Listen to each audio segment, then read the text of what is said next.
Всем привет, катаны, с вами Мидзуки! И это третья часть фанфика «Пойму тебя без слов». Я знаю, что вы уже заждались, потому что закидали меня вопросами по поводу третьей части. Поэтому, мне кажется, пора перейти к просмотру. Ну что ж, поехали! Вы думаете, я увидела там нового злодея? Нет, это был не злодей, а куча воздушных разноцветных шаров с гелием. Кот спросил: «Что это, принцесса?» «Я не знаю, но мне это нравится», — радостно сказала я.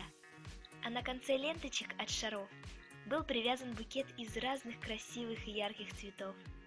Я отвязала цветы и нашла там записку: «Посмотри вниз, Маринет». Я посмотрела из окна вниз, а там Натаниэль. «Нуар, прячься!» «Кто там?» «Это Натаниэль, мой одноклассник». «Хорошо, я спрячусь». Я спустилась вниз и открыла дверь Натаниэлю. Мы с ним поднялись в комнату и сели ко мне на кровать. «Натаниэль, зачем все это? Что за праздник?» «Завтра же твой день рождения. Вот я и решил устроить тебе сюрприз». «Спасибо тебе, но ты ведь мог поздравить меня завтра». «Завтра ты будешь с друзьями. У тебя не будет времени на мои сюрпризы». «Натаниэль, ты ведь тоже мой друг». «Правда?» «Да».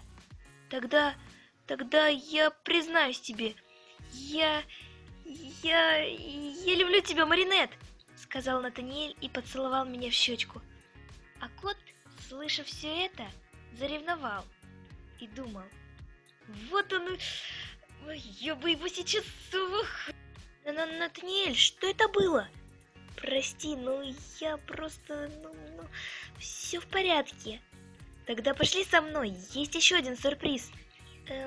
Посмотрела я на место, куда спрятался Нуар. Ну ладно, пошли. Мы с Натаниэлем ушли, а кот... А что случилось с котом, вы узнаете потом, когда наберете 100 лайков. Да, я подняла цену. Также не забывайте про наш второй канал, паблик ВКонтакте и группу, в которой сейчас проходит конкурс на самый лучший фанфик. Фанфик победителя озвучу я, Дазы. А всю остальную информацию вы можете прочитать в описании. Шансы есть у всех попасть в тройку победителей. Ну что ж, подписывайтесь на канал, всем добра и всем пока-пока!